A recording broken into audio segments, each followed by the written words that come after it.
Let's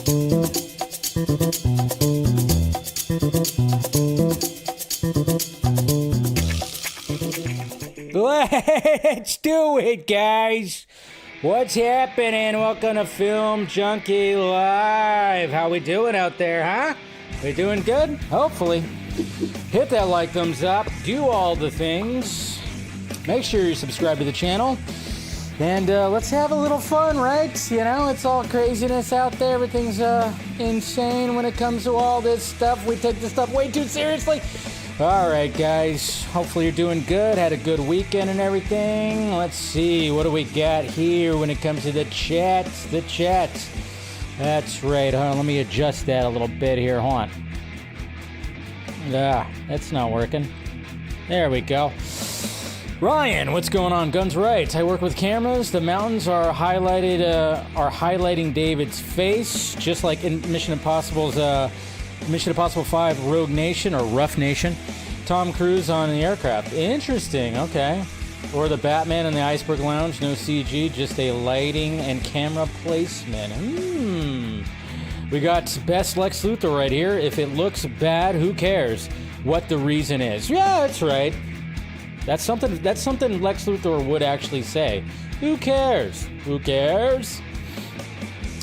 We got Mr. Wayne. Just stop it. This looks horrible and cheap. My goodness. Do you want me to stop? I mean, what are we doing here? You want me to stop? I can end the show right now, Mr. Wayne.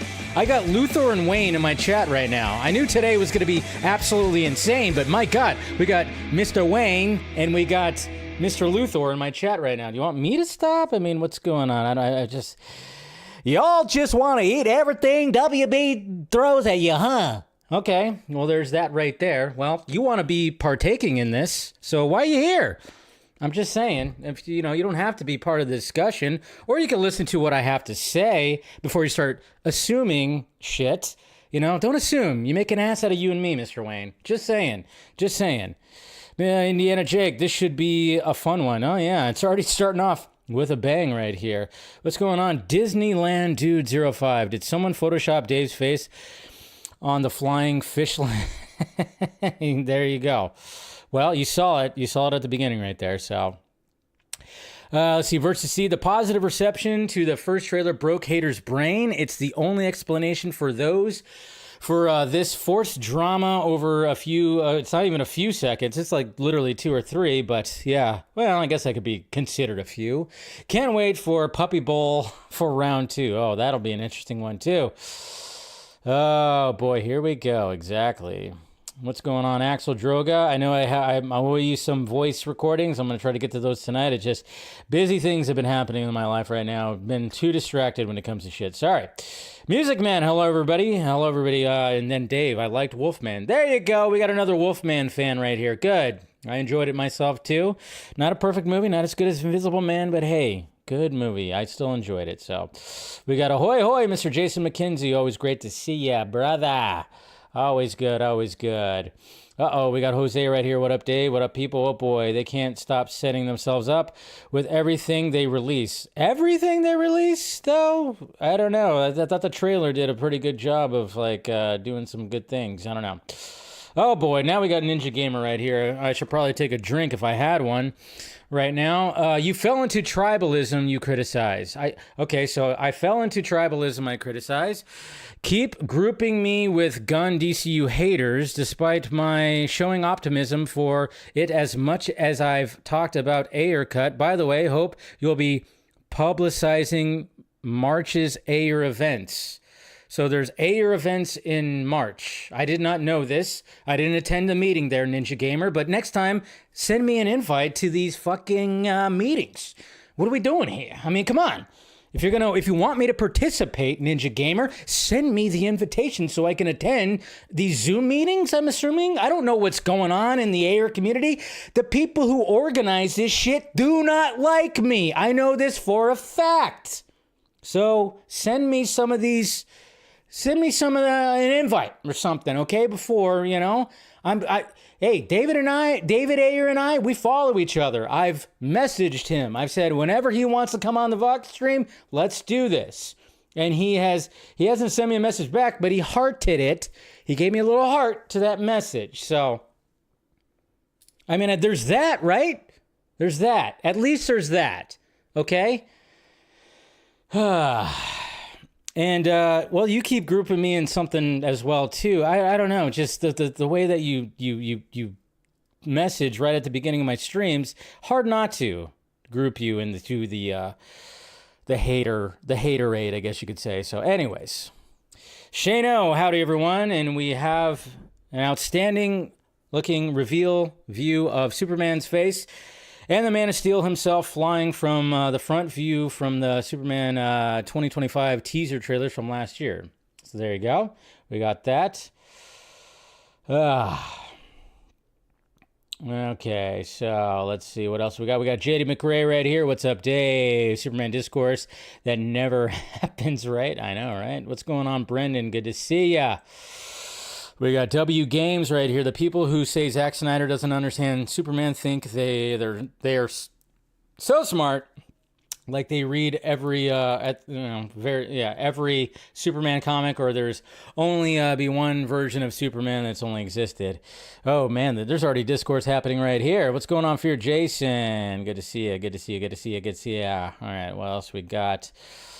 We got Jonathan R. It's not as bad as Potato Atom Flight.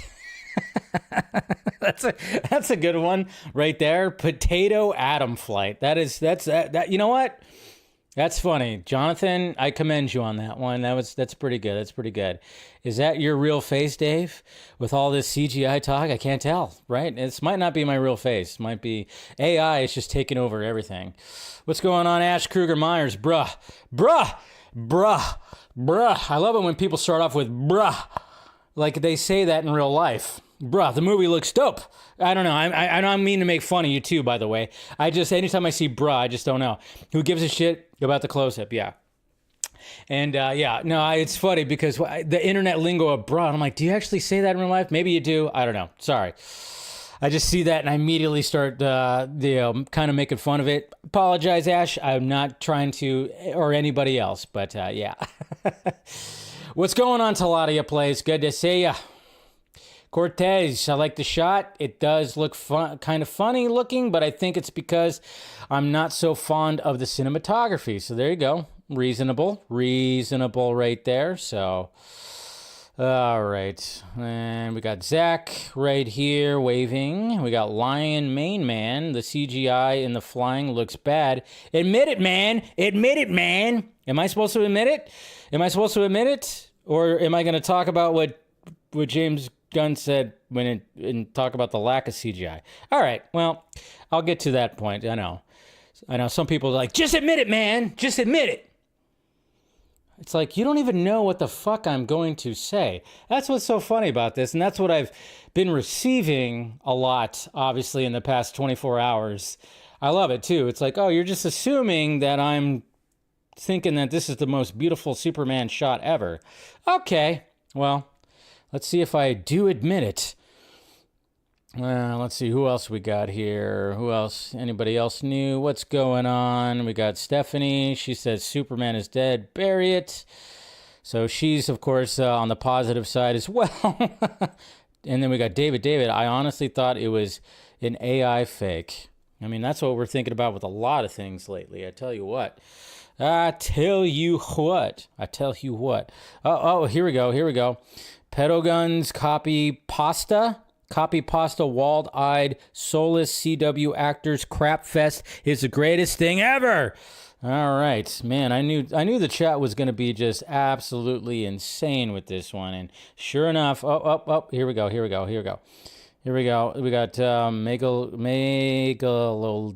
Megalodon enthusiast. It just looks so bland. It's simple. I mean, at least if you're going to come in here, fucking don't just pound your fucking keyboard. Check your spelling.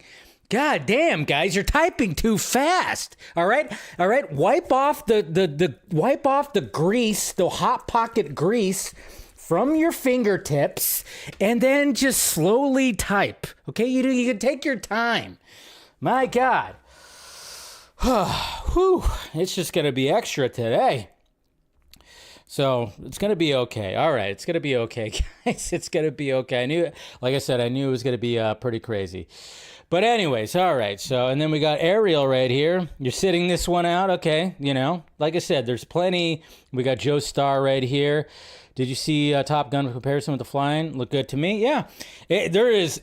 This just shows you right here, because this chat is definitely a full-on discourse. It's a full-on discourse. I mean, Jesus Christ, guys.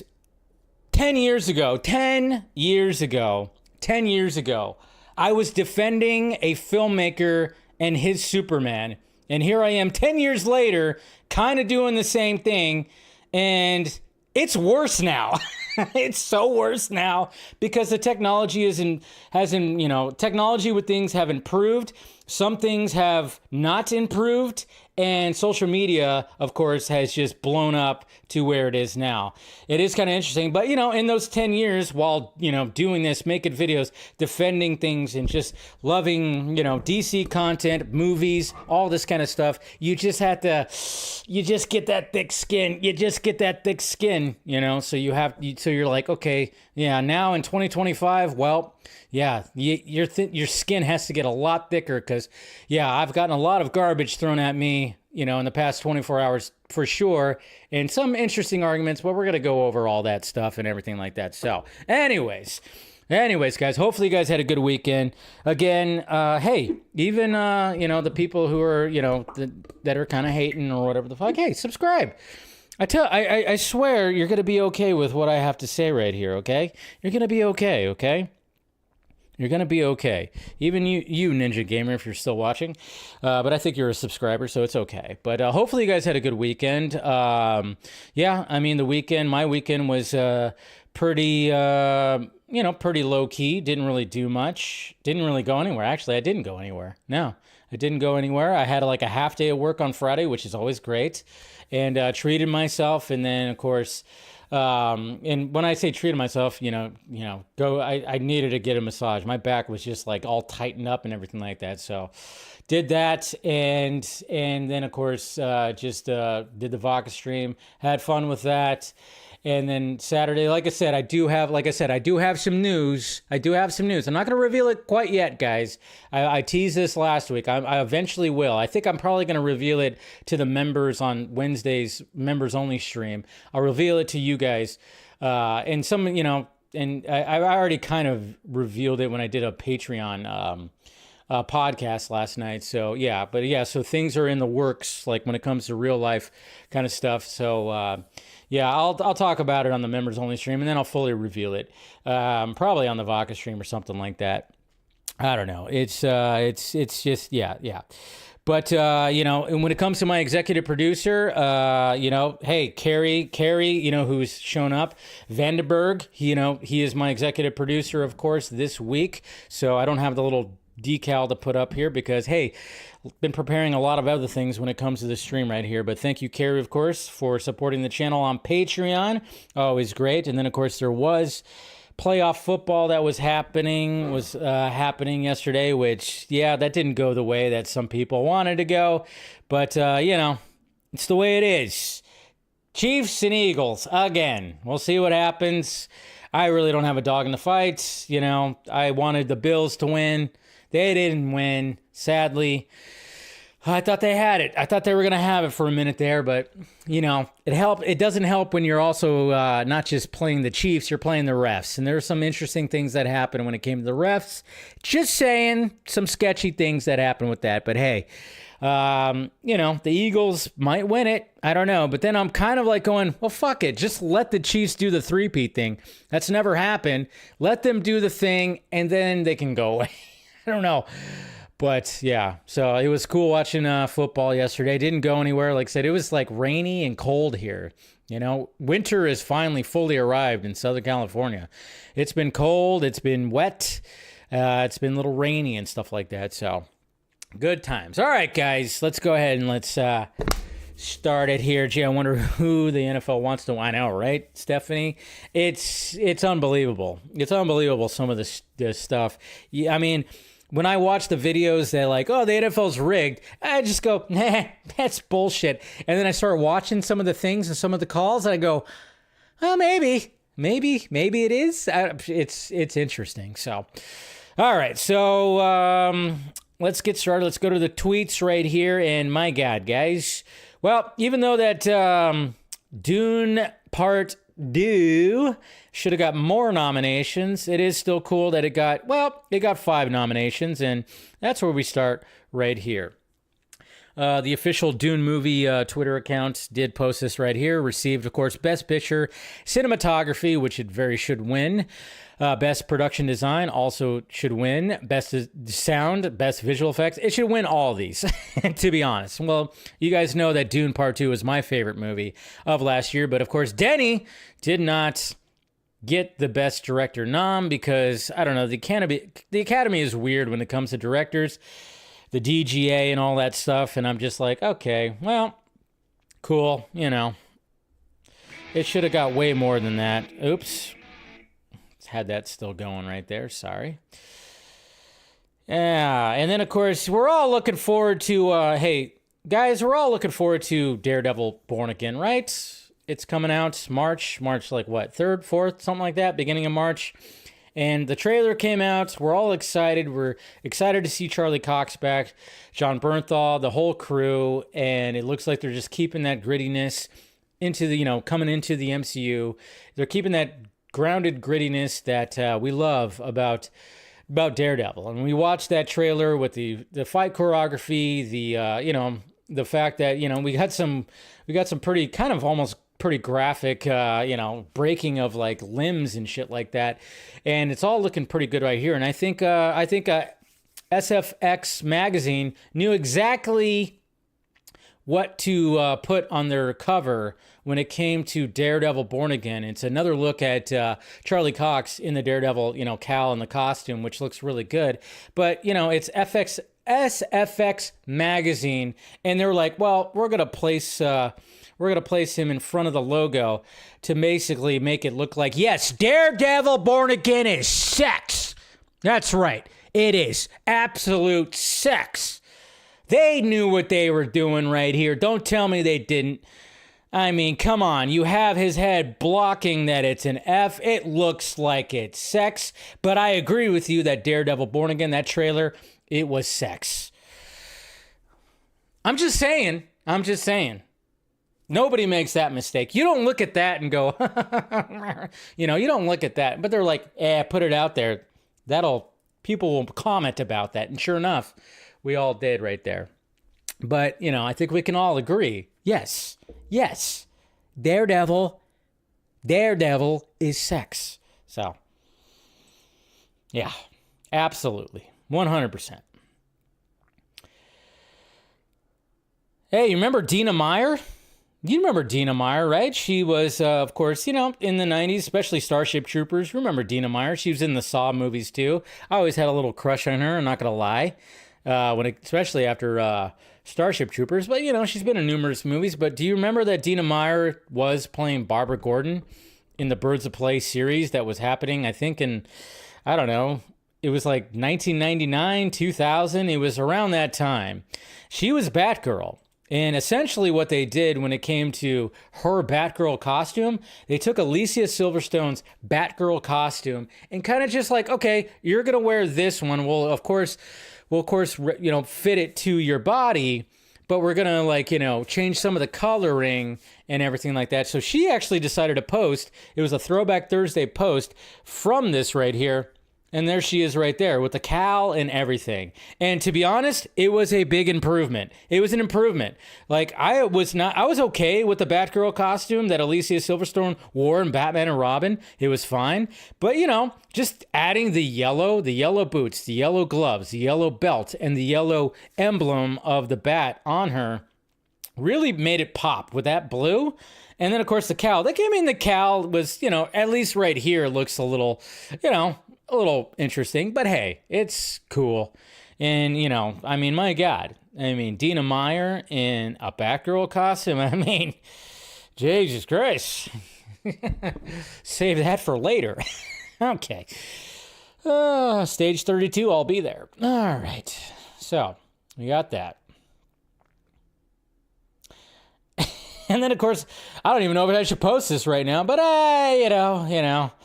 maybe not post the close-up, but so when it came to the Oscars, and there was a snub that a lot of people were expressing, and that had to do, of course, with Margret Malley, of course, Andy McDowell's kid. Of course, Substance got nominated for all kinds of awards, Demi Moore and everything, but she was snubbed. And then, of course, I saw this montage video, and I was like, oh, I'm going to repost that. And, well, let's just say, let's see. Okay. Yep, there's a close-up of her butt right there. Yeah, of course. Yes. And then, of course, there's, somebody made a little montage of her I'm like, did the Academy look closely enough at her performance? I don't know if they did. The lip bite and, of course, all that kind of stuff. I don't know. I'm just saying. I don't know if they looked closely enough. Like, just, watch closely and, closer maybe. And, I'm just saying. Yeah. Yep.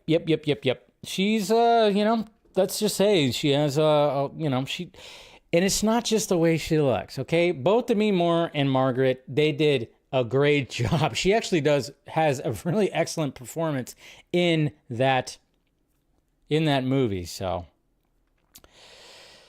I don't know. But, Amelia Perez. I still haven't watched Amelia Perez. I know I said I was going to watch it this weekend. Didn't get around to it. I'm going to watch it tomorrow. And I'm going to give my review of Amelia Perez because I know there's a lot of things like when it comes to Amelia Perez and that whole thing. So, but hey, we got Robert Eggers right here. Of course, we know that Robert Eggers is going to be Christmas of 2026, right? Not this Christmas, but next Christmas. Robert Eggers is going to release another movie. That's right. Robert Eggers, the master of dark gothic horror movies, is he just owns the Christmas date apparently, and he's going to have a werewolf movie that's going to be coming out. That's going to be taking place in the 13th century, but apparently also this whole rumored movie sequel to a beloved movie from, I guess you could say, the 80s. Yeah, it's from the 80s. He's also going to be doing, and that is Labyrinth. That's right. So he's going to write and direct a sequel to Jim Henson's Labyrinth. And I'm just kind of going like, all right, so I guess this movie's going to come out in 2028? Right? I guess that's what's going to be happening. I don't know. Jennifer Connelly going to be returning, I assume? I mean, obviously, may he rest in peace, or is it going to be 2029? I don't know. Who knows when this movie's going to be coming out? I don't know.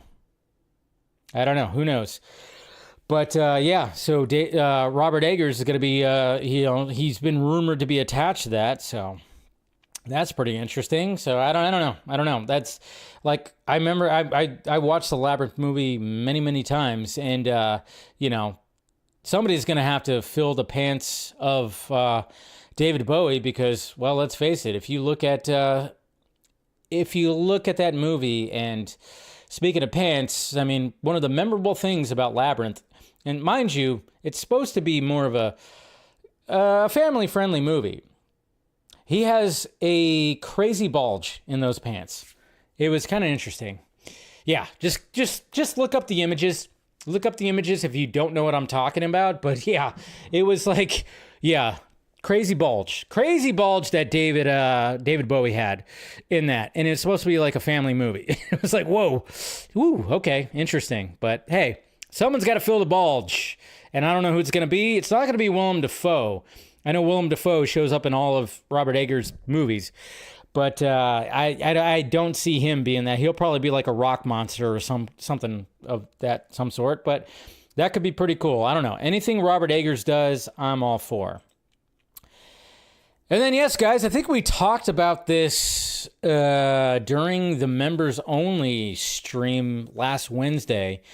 When we were talking, I saw like someone posted that there was like a rumor. There was a rumor, and the very rumor was According to the latest Alien Romulus sequel rumor, 20th Century Studios are considering Ellen Ripley's return to the Alien franchise. And apparently, they were going to use, of course, de-aging technology to have her come back. And I was like, what's going on with that? What are we doing here? Blah, blah, blah, blah, blah, blah, blah, blah, blah, blah, blah. Yeah. And then it was like, all right, so they're going to bring in Ellen Ripley, Sigourney Weaver back. Fede Alvarez, who directed Alien Romulus. Fun gossip, but not true at all. There you go. Yeah, so there you go. That has been debunked by the director himself. Yeah, I knew it sounded a little weird. Sounded a little strange. It really did. So, yeah, don't need that. Don't need that. I know. I was like, nah, I don't see that. I mean, Sigourney Weaver has basically kind of put that behind her. But then maybe they can figure out something. I don't know. Maybe they could. I don't know. But she said she's gotten a lot of like scripts sent to her about doing another, returning as Ripley, but it just never has worked out. So, Alien Resurrection, it was a nice attempt, but it's not terrible. Alien Resurrection is not terrible. I could still enjoy it, but it's still not great. But and with the whole Superman discourse that's happening right now, I remember like back, between 2021 and 2022, a similar discourse, not as crazy as it is now when it comes to Superman, but, when it came to the Batman coming out, the Batman and pushing back on certain fans. And it's always like dudes in the mentions that always like, it seems like, every nerd boy that shows up in my mentions has their man crush, their literal man crush who they hold deep, and who is a man, that's a man. They always say like, it's always about the physique. It's always about the physique of the actor who's portraying these characters. And it's always kind of funny because I'm like, I mean, just admit you want to lay with Henry Cavill or Ben Affleck or something like that sometimes. But I always had it in my mentions, like when it came to Robert Pattinson, especially when you saw Robert Pattinson's physique. And I think we kind of talked about this on the Vodka stream, where it was like, well, Robert Pattinson didn't need to be like huge, but he needed to be fit, and he was fit enough. And it was kind of funny because every time that when I got the pushback when it came to Robert Pattinson as Batman, it was always bringing up Twilight. And then Robert Pattinson, he said right here to THR, Robert Pattinson is done with Twilight haters. Are you still on that shit? That's exactly what I would say to these guys. I'm like, are you still on that shit? Hey, if I could go back in time to 2011, 2012, whenever Twilight came out, and I would go back in time and tell myself back then, be like, hey, this guy, this motherfucker, this sparkly motherfucker who's pale in this movie that you hate, he's going to be Batman. I would not believe it. I would not believe it. I remember watching those movies. They suck. They're not good movies. They're not good movies, but they are popular movies, And Robert Pattinson has done a really pretty good job of trying to get away from those movies, and has done a lot of like independent movies to show his acting range and everything. I'm very much looking forward to Mickey 17. And guess what? He's a good Batman. Yes, Ben Affleck is still my favorite Batman, but of course, hey, I could say something controversial right here that would probably piss off a certain segment of a certain fan base. Robert Pattinson is a better actor than Ben Affleck. It's just there. He is. Now, when it comes to the look of Batman and everything, and the way that Batman has been shown on film, yeah, Ben Affleck is my favorite cinematic Batman, but I didn't mean to like go too crazy with that, but if we're gonna talk about who's the better actor, I'm just saying. But anyways, somebody clip that out. Somebody clip that one out. Anyways, all right, continuing on, and then there's some issues. Issues are going on. So we got the Michael Jackson biopic. That's supposed to be coming out this year. I don't know if it's going to be coming out this year because they ran into some problems. That's right. wow, did you think that the Michael Jackson biopic was going to run into problems? Of course it was.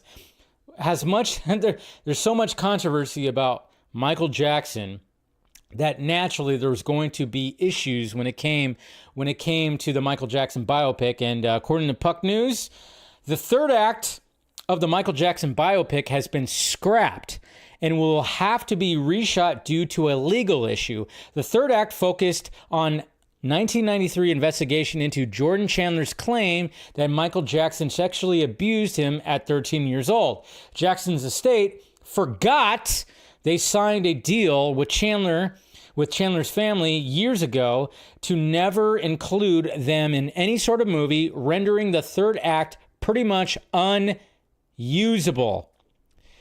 Yeah, that's not good. That's not good. So God knows what's going to be happening with that. This movie is going to end up with a huge price tag at the end because it was already pretty expensive for a biopic. And now they're going to have to reshoot the third act. Yeah, that's not good. That's not good right there. So it's like, okay. And then now they have to what are they going to do with the third act if they can't include something that actually happened in real life? That's also going to be like something. So I'm kind of curious what's going to be happening right there. I don't know. This movie was cursed. Movie was cursed from the get-go. As much as I was you have his nephew playing him and he looks just like him, can dance like him. I was very much looking forward to that. But when you have to tap into the controversial stuff, you knew that was going to be an issue. And sure enough, there you go right there. Issue right there, where now you have to redo your third act. This movie might not even come out. Is this movie going to actually come out? Who knows? I don't know. It's going to be crazy.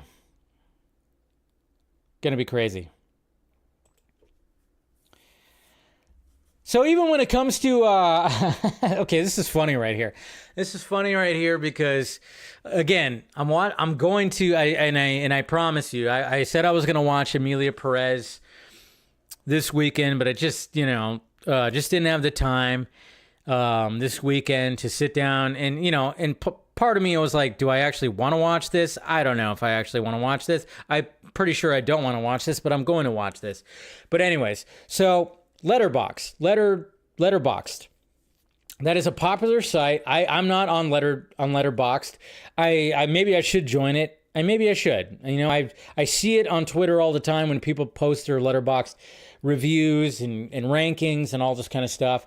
I probably should join it, being the film junkie. I probably should take it upon myself to join it. I just never, I didn't think I needed it because I have this platform. I have all my other platforms. Why have another platform? But Letterboxd, they posted their 2025 Best Picture Oscar nominee ratings. The movies that are nominated for Best Picture, they posted the ratings, the overall average ratings that people have posted for all those movies. And here are the results right here. Dune Part 2 is number 1 with a 4.42. Guess what's number 10? The last one? Emilia Perez at 2.56. Way below everyone else. That's right. There's your ratings right there. This just kind of shows you what the hell is going on. These are just actual people that go onto this site and put their ratings and they average them out, and there you go right there. Dune Part 2, number 1, didn't get a Best Director nom. And then you got Emilia Perez, who got the most noms, is the least rated movie. Come on. It's ridiculous. Absolutely ridiculous. That just shows you right there. Just shows you. Oh, I can't do it. I'm like I said, like somebody said, like you better have some alcohol. Yeah, I'll probably be sipping. I'm going to be sipping wine. I'll be sipping some wine. I'm going to get some wine, I think, tomorrow. Because, yeah, I feel like I'm going to have something to help this experience. You guys know me. I love my wine. So I'm probably going to I'm maybe sipping some wine when I watch that. But I was like, you know what? Because I always like to watch the Best Picture noms every year. So I think like out of all the ones I have not watched, I think I should rip off the Band-Aid and watch Emilia Perez first. Even though I've seen the clips and they're not good. They're not good. Hey, how are we feeling about this, guys? You guys know that when it comes to DCU Batman, I am all for Brandon Sklenar, who of course is, I know I don't really talk about the whole thing that when it came to the movie that he was in with Blake Lively, It Ends With Us, and that whole drama. I think maybe on Wednesday I'm going to talk about it because, yeah, that whole thing's a mess. Maybe on Wednesday I'll talk more about it. But I've always said, I think he would be a good Batman. Just seeing him, hearing his voice, have his look. And we got John Regan right here who does some concept art when it comes to this stuff. And a lot of people have said that good old Billy Batson himself from the old DCEU, Asher Angel, what if he was actually Nightwing? What if he was Nightwing? What if he was Dick Grayson? And we have this image right here. Look at that. That's actually not bad. I don't mind this right here. I think Brandon Sklenar looks pretty good as Bruce Wayne in his suit right there. And, Asher Angel, he's actually been kind of pushing to maybe even get the Dick Grayson role if that's going to be the case. Dude's like bulked up. He's like, it's not bad. I mean, I'm just kind of looking at them both. I'm like, yeah, okay. Not too shabby. So it's all that right there. And I was like, yeah, it just kind of adds to my Batman crush. My new Batman crush that is Brandon Sklenar playing Batman. So I don't know, we'll see, but not too shabby.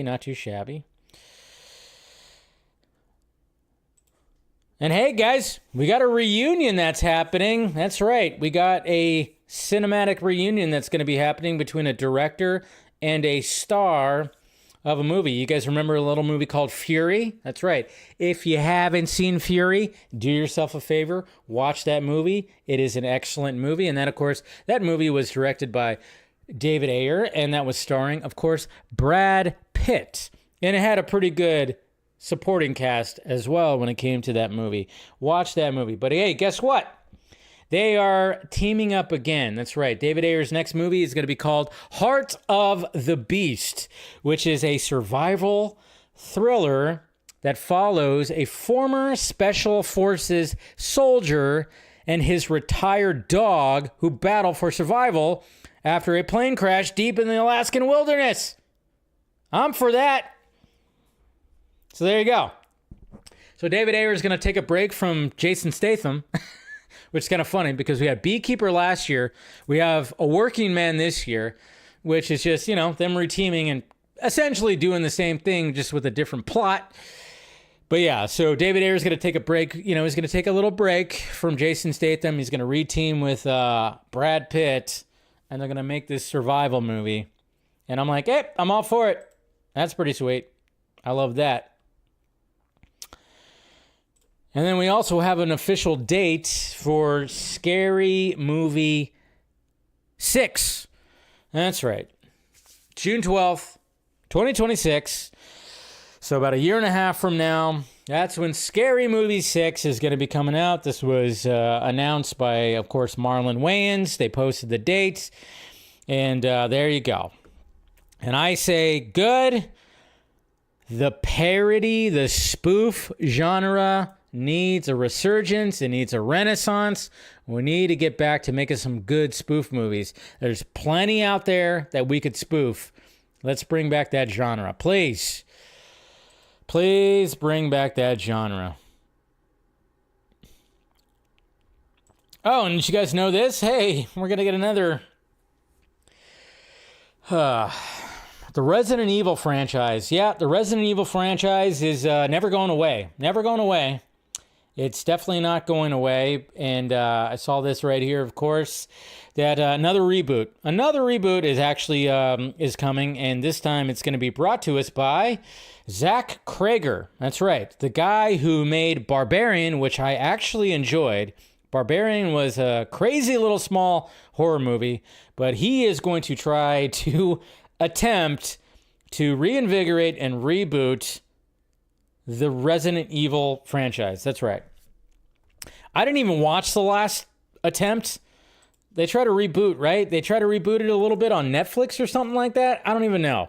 All I know is, like, when the Resident Evil movie that came out in, like, 2001 with Mila Jovovich, which I love her, and, of course, Paul W.S. Anderson, which I have a love-hate relationship with him, because Paul W.S. Anderson, he made an excellent Mortal Kombat movie that is so 90s and so just... I watched it not even that long ago. I don't know why. I just put it on because I love what he did with that. He made Event Horizon, which is an excellent sci-fi horror movie.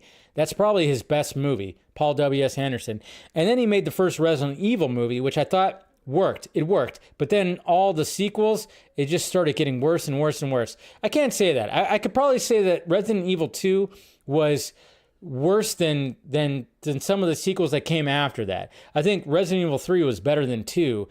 And I can't even remember how many Resident Evil movies came after that. But Paul W.S. Anderson, who Mila Jovovich is actually married to, they just got worse, and he's kind of hacky. I mean, he fucked up Alien vs. Predator. That was a shit show too when that happened, but I don't know. We'll see what happens when it comes to Zach Krager. I think Shane, what's his name, who also helped Zach write, I think that was also in there too, that he helped write Army of the Dead. Let's see. I forgot who was helping writing this. I thought somebody actually said that. Sources, nah, it doesn't even say that. Somebody said that maybe that somebody was suggesting that. I don't see his name. I thought maybe that was in there. I was like, I wanted to double check. I think somebody responded saying that somebody actually got brought on. I don't know. Hey, if they could just, whatever, make the attempt again, I guess, Make the attempt again, I guess. Just make it like, I don't know, just go into the mansion, have some zombies, have some weird kind of But, we already kind of saw that with the first Resident Evil movie, and it was decent. The first one was good. I can actually watch the first one and be okay with it. But then they start going, I don't know. There's a lot of things. But you know what I am looking forward to? Because I'm curious. And we're going to get a trailer soon, it seems like, but... Final Destination, Bloodlines. That's supposed to be coming out in May, which is 5 months from now, less than 5 months. And we have this shot right here that was posted on Instagram from one of the editors or filmmakers. And they have the logo right here that says Final Destination, Bloodlines.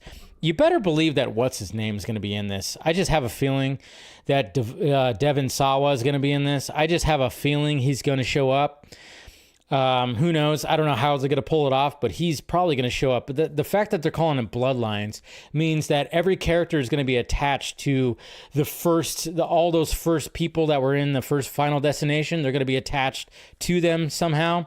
But it's a cool little logo, and something tells me that that's them kind of maybe cutting the trailer right there. So we should be getting that soon. But I just have a feeling that maybe Devin Sawa is going to show up in that. I don't know. I just have a feeling. Just have a fucking feeling. We'll see what happens. That's just me. I love the movies are good. I think every movie has been strong. I thought what they did with it. The first movie is the best one, of course. The sequel is good. I know Devin Sawa didn't show up, and that was kind of shitty because then they had to work out how they got rid of his character. But I thought each movie did a good job of progressing the story. And then when you saw The Final Destination, which I think was number 5. And the way that they tied it into the first one, that was pretty good. I remember just going oh shit. Oh, I didn't even think about that. They did an excellent job of wow. It was a pretty good job of how they tied it into the first one. I don't want to spoil it, just in case none of you have seen it, but they do a good job of just kind of tying it to the first one. I don't want to say it because I know it's been out forever and, I could just say the spoiler, but I don't want to say the spoiler just in case you haven't seen it. Anyways. Hugh Jackman. This guy right here. Ryan Reynolds could never.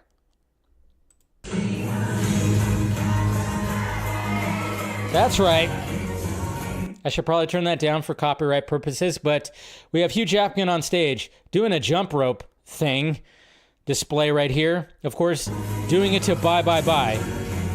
That's right. This man is just freaking, he's doing like a jump rope sequence like that fucking, Rocky was doing in all the Rocky movies. It's like, yeah, let's see Ryan Reynolds do this shit. No, look at that. Cross arms and everything. And then he gets it right into an X right there. Look at that.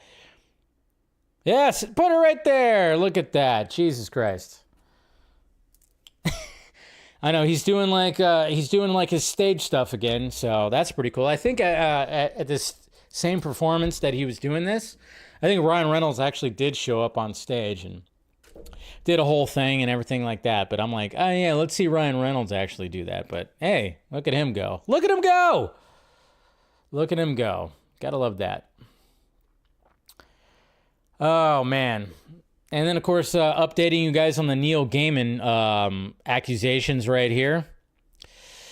Dark Horse Comics posted this on Twitter. Dark Horse takes seriously the allegations against Neil Gaiman, and we are no longer publishing his works, confirming that the Anansi Boys comic series and collected volume have been canceled. Ooh, that's no good.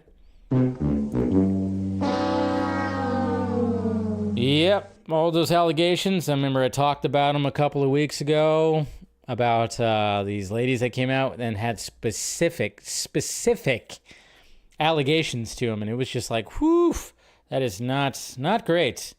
Not great. So go ahead and look those up if you have not seen any of that right there. So, oof, it's bad. It's not good. It's definitely not good. Oh, and here we go. Okay, I have to talk about this, of course. Redemption? A little bit? Maybe, guys. Maybe. Just maybe. A little bit of redemption right here. I don't know. I mean, again, Sunday was interesting when I woke up Sunday morning. Because I woke up to this. I woke up to people tagging me into this little thread right here. And I was like, whoa, literally reading it in bed. And then, of course, there's something else that I'm going to talk about after this that has to do with a certain Ayer cut that somebody spoke about too that I saw as well. And then, of course, after that, the Superman footage that, of course, we're going to be talking about. Sunday was interesting, guys. Definitely interesting. Before like 11 o'clock my time, there was just a lot of craziness that was happening. But we got Jay Oliva right here, guys. We got Jay Oliva. And this is what I love about Slay Oliva. And I'm sure that there's going to be there's probably some certain fans that are now not liking Jay Oliva because of what he had to say right here. And I remember, because what have I been talking about forever, for a bit, for the last, 4 years? 4 years? Yeah, it's going on 4 years now since the Snyder Cut came out. It's crazy how it's been that long. 2021. Snyder Cut came out. We're going on 4 years now, guys.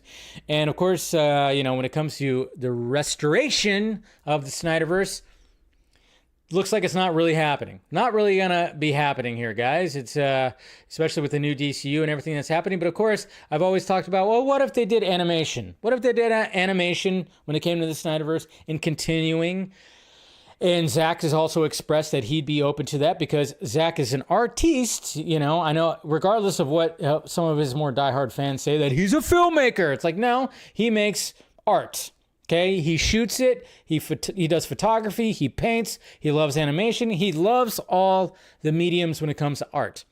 And Jay Oliva, a little while back, said he kind of just like poo-pooed the whole idea when it came to the business side of continuing the Snyderverse and doing the Snyderverse sequels or the Batfleck movie in animation. He poo-pooed it by saying like, oh yeah, nobody's going to come back with like that same script and the same writing team and all the kind of stuff. Nobody's going to come back for like a third of the money because, obviously they would cut that budget. And that's part of the reason why I was like, oh yeah, that would be a good reason why to do it like this, because then you don't have to spend as much money and all that kind of stuff.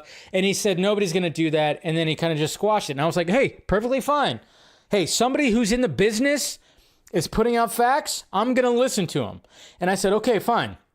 And naturally, anytime that I brought that up, of course, I would get some of those guys in my mentions that would be like, oh, Jay Oliva already squashed this. So no, live action or nothing, live action or nothing. Well, now we got David, now we got Jay Oliva right here. I don't know why I said David. Now we got Jay Oliva right here, who was responding to fans to clarify exactly what he meant, because these fans were just saying like, oh yeah, Jay Oliva doesn't like the idea of animation. I'm like, that's not what he fucking said. This is what fans do. They rearrange what certain people say, and then I love it that Jay Oliva came in and to clarify what exactly he said. So when somebody was saying, Mr. Baker right here said, I love what Jay did. Snyderverse was inspired by it, but Jay is smart enough to understand what I'm saying, and he's already commented on this subject saying it wouldn't make sense to make it in animation. And this, of course, is saying like, oh, I don't want cartoons. So Jay Oliva said, I didn't say it wouldn't make sense in animation. I just expressed my own personal view that I'd prefer to see it in live action, preferably with Zach's and my own involvement. I don't mind having paid work. And then he says right here, and to be clear, the term cartoons refers to the old Saturday morning kids stuff that sold toys. Animation is a genre that spans kids and adult themes and stories. To dismiss animation because you think it's for kids is a disservice to all the great animated adult content. Thank you for saying that, Jay Oliva. Flashpoint Paradox was not made as a cartoon. The very dark and adult themes from the comics were things I wanted to amplify into a serious look at the ramifications of choices we make in our lives and how that affects our world. Not really made for kids.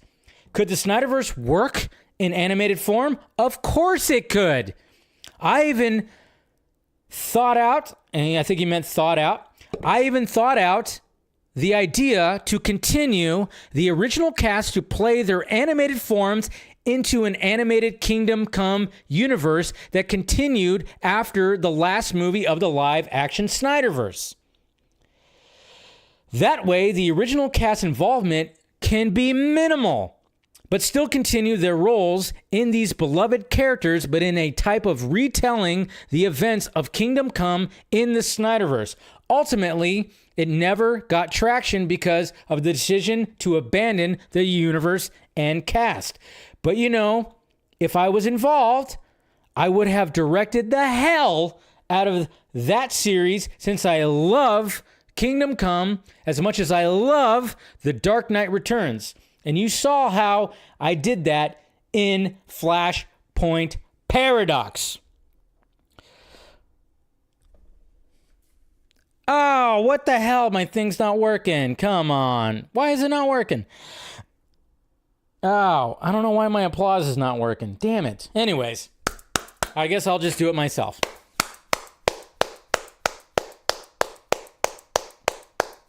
I'm not sure why my applause drop is not working. No?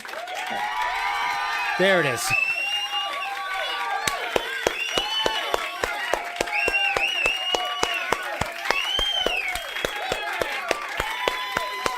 There it is.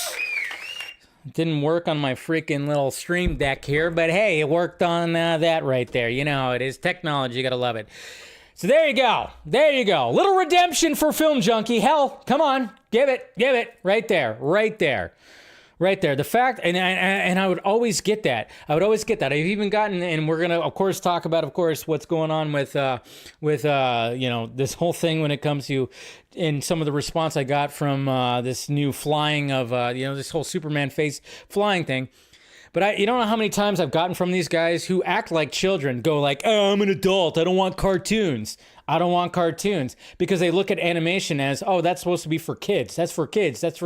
Fuck you. And I'm like, you guys realize that, Zack Snyder, the guy that you guys are like always, you guys are just always bowing to and, supporting, he just released like an adult series called Twilight of the Gods. Did you guys watch that? I hope you did. I watched it. I thought it was great. Animation is not for kids, guys.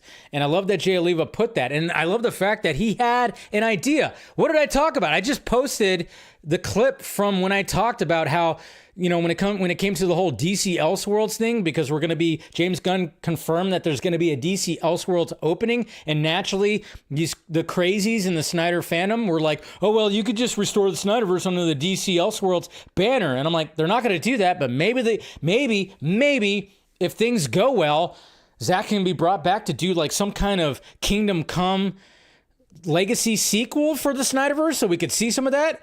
And then we have Jay Oliva right here that had an idea to do a Kingdom Come style Snyderverse animated, I don't know, either series or movie, who knows? And he would direct the absolute shit out of it. So there you go. And I love that.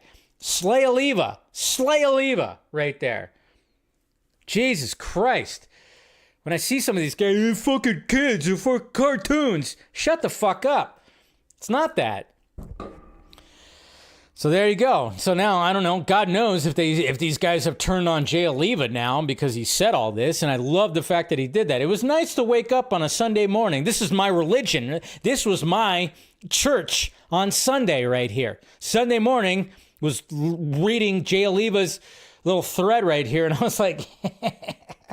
But it's kind of funny because I tweeted that out. I tweeted a couple of the things out. I was like, whoa, there it is. But then, of course, with the Superman footage, that totally buried this. It totally buried it. As soon as the Superman footage came out, it buried this. It buried it. So nobody was like talking about that. But I'm still talking about it. That's right. I'm still fucking talking about it. All right. Had to get that out there. Because you guys know I've pushed for that too. And then, the whole live action or nothing, folks. It's just like pretty crazy. All right. We still got some things to go over when it comes to tweets, guys. I know. I knew this was going to be a long stream. We're going to get to the main topic soon.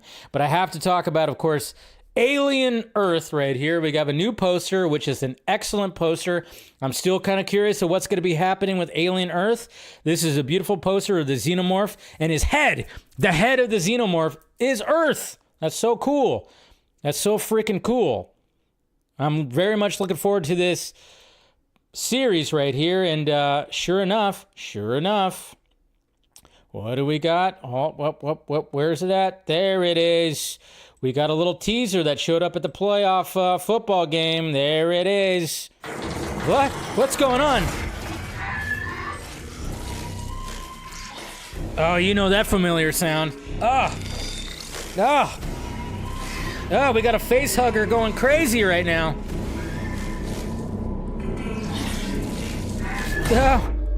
Oh. Spaceship? What's going on? Spaceship's crashing. Oh, no. There it is. Holy Lord. That is so freaking awesome right there. Come on. Ooh, anybody else hard? I'm fucking Jesus Christ. That was great. Absolutely great. Absolutely great right there. Very much looking forward to it. And then, yes, guys, I want to show this art right here because, of course, we had Ulrich Thompson, who is now cast as Sinestro in the DCU, and, of course, he's going to be the main villain in the Lantern show, which is going to be kicking off pretty soon, which is great. And, we're excited I'm pretty excited for Lanterns. I think a lot of people are because I think this is going to be a series that a lot of people are going to be talking about. It's going to be very, it's going to be a grounded series, even though it's going to have the Green Lantern elements. And we're kind of wondering who's going to be the villain. Is it going to just be something on Earth, or is it going to be a Sinestro or somebody in that rogues gallery when it comes to all this? Well, obviously, Ulrich Thompson was a cast. I'm not too familiar with them, but we have John Regan right here, who is, of course, an artist online. He made this little edit right here, and it is excelente. Look at that. There you go. There's him as Sinestro. I like it. Got the skin, got the hair, got the pointy ears, the little mustache and everything. Looks pretty good. Not too shabby right there. I like it. Mark Strong was a great Sinestro because it's Mark Strong. Mark Strong's just fantastic. But hey, this guy, from the clips I've seen, from what I see from Banshee, I haven't seen Banshee. I have not seen this guy, but the clips I've seen from Banshee and something else, I'm like, all right, this guy has a presence right here. He definitely has a presence, so we'll see what happens. And then one last thing, I don't know. Josh Allen, of course, the quarterback of the Bills who lost the game last night. Yeah, it's heartbreaking. Everybody in America, besides Kansas City, wanted the Bills to win. But it's okay, guy. It's okay because you get to go home to this. You get to go home to this at least, okay? You are engaged to this woman right here who is, yeah. So, you're gonna be fine. You're gonna be fine. I get it. You want to get to the Super Bowl. You want to do some. You want to get there. Obviously, being a quarterback of a football team, you want to get to that point. But at the same time, we're all just kind of going like, you get to go home to Haley Steinfeld. I mean, that's a lot better than what Travis Kelce's going home to. Anyways, okay. I shouldn't make jabs. What are you talking about, Taylor Swift? Man, there's so much things to talk about. I have to talk about this. Christopher Walken. I have to talk about Christopher Walken because he was, obviously Christopher Walken. Christopher Walken is just Christopher Walken right here. And the Wall Street Journal posted this right here, an interview with Christopher Walken. Of course, he's returning for Severance Season 2, which Severance, it's just great television. Severance is excellent. I mean, that's one of those where, I usually put off watching TV series. Severance, I am fully caught up with the first 2 episodes of Season 2. Excellent stuff. And of course, Christopher Walken's in it. And Christopher Walken was being interviewed. And I got to get into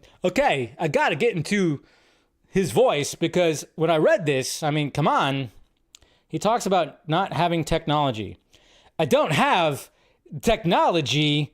I only have a satellite dish on my house. I don't have a cell phone. I've never used email or what do you call it? Twitter. What the Sorry, there's my terrible Christopher Walken impression right there. But yeah, apparently Christopher Walken just doesn't care about technology. He doesn't have a phone. I don't know how people contact. I'm sure assistants and everything like that. He's got assistants all over the place. But I just thought that was funny because I was like, if you read that in his voice, it almost makes sense.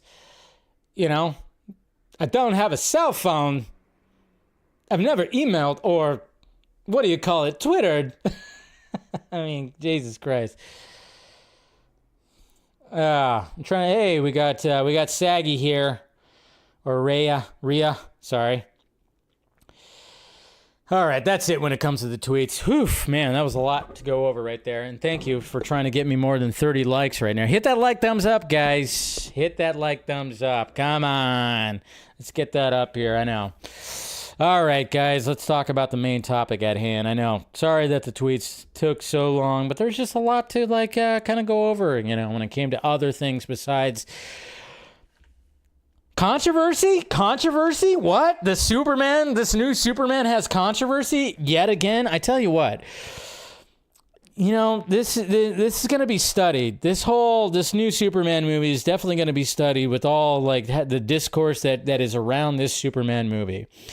It really is going to be studied because, we're in 2025. It is a whole different ball game. It's a whole different ball game. Like I said at the beginning of the stream is, 10 years ago, literally fucking 10 years ago, even more than 10 years ago, technically. I mean, pretty much 12 years ago, but I'm talking about especially when I started really getting into the whole, I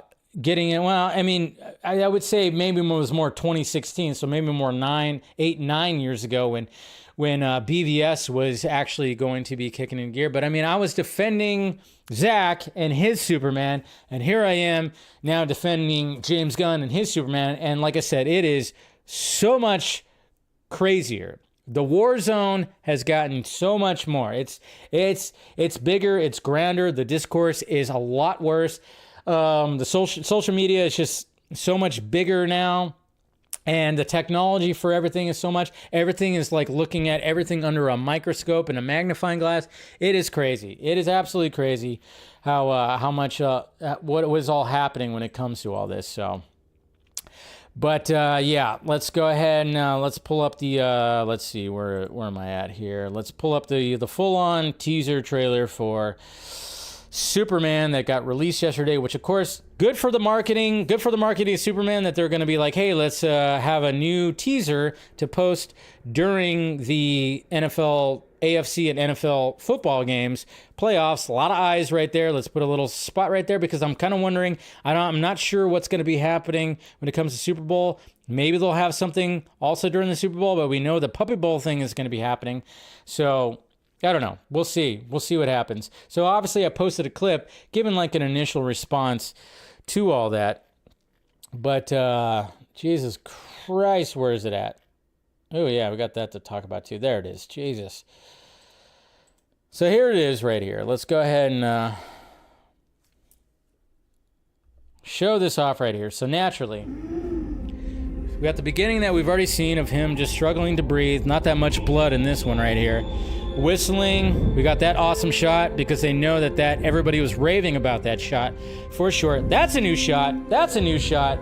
So already off the bat, we got new Lex Luthor shots. Already Lex Luthor shots right there. Little purple going on right here. Little purple-ish going on. We know like his color schemes when it comes to certain things. But we have him showing up, and look at this fucking diva. Look at this fucking diva right here. Look at this fucking diva with his little Ultraman guy in the background. You know, just walking out of that ship. But yeah, little diva right there with his glasses.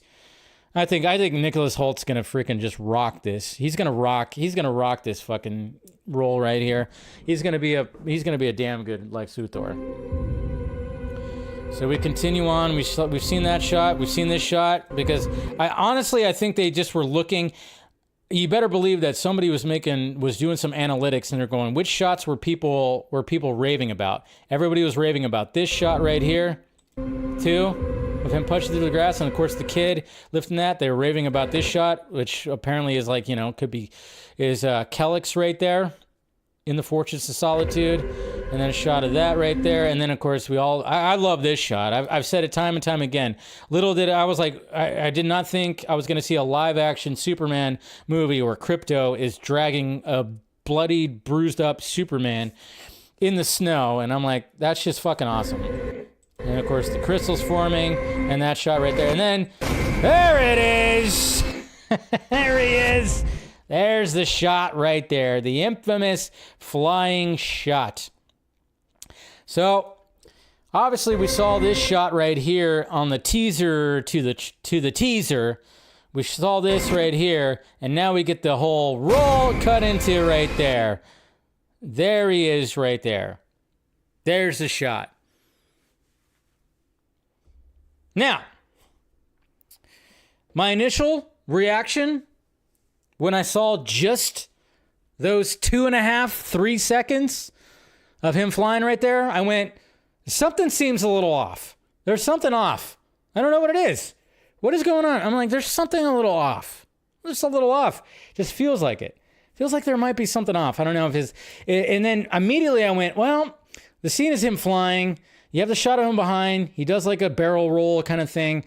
And then we see him flying and everything like that. And I'm kind of going like, okay, maybe there's like some kind of CGI thing that's happening when it comes to, and maybe they put his face on a CGI body. And it kind of reminded me of Ben Affleck in The Flash, because Ben Affleck never was on that actual motorcycle, obviously, when it came to The Flash.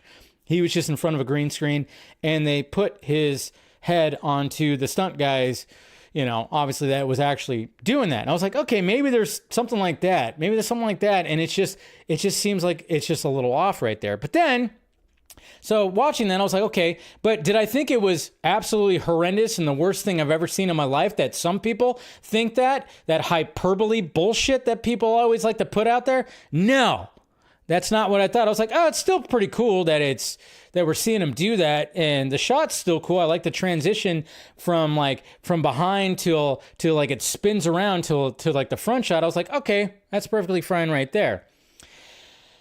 Now we got Jimmy Guns. Oop, where's it at? There we go. Oh, crap. I thought I had it ready to go. Hold on. Sorry. Thought I had it ready to go here. Where are you at? Sorry. There it is. So now we have Jimmy Guns, who decided to respond to somebody on Threads about this whole thing. And this is what he had to say right here. So somebody said, looks dope. Camera angle of Superman flying. Except there's something with his face that looks a little off. I know there's plenty of time to refine the CG. James Gunn says right here, there's absolutely zero CG in his face. People's faces can look different when you put a wide angle lens up close. The background plate in Svalbard, if I'm saying that correctly, is 100% real, as is David. So I went, at first when I read that, I just immediately went, okay, it's not a CGI face. There's nothing like going on with his face that is 100, but maybe, again, what I was thinking, maybe they place his head over a CGI body that's doing the barrel roll. And then immediately I followed it up when I posted that. I went, oh, wait a minute. There's probably that rig. We've seen the rig, and then we know that rig that you could put somebody in it that could spin around. So I was like, okay, cool. So that means maybe the body is actually real. And I'm just kind of going like, okay, so why does things still feel a little off? Why does it feel a little off a little bit? I don't know. And I think like when I kept thinking about it now and in seeing people's reactions and looking at it and everything like that, I think a little bit of the color grade could actually help with this shot right here. I think there could be a little bit of color grading that maybe could help it a little bit. I don't know. Little touch-ups of that, because naturally, yes, the background, and I love this, and I think a lot of people should actually love the fact that the background is real. They probably just, they had some kind of drone shots. Again, James Gunn said that they wanted to make the flying, mimic what was happening in Top Gun Maverick. So they actually have some drones out there that probably got some of these shots right here, but of course they have to speed them up. You have to speed them up. And then of course I'm thinking, okay, so David Cornsweet in the rig, obviously he's not going to be spinning that fast. So they have to speed that up too.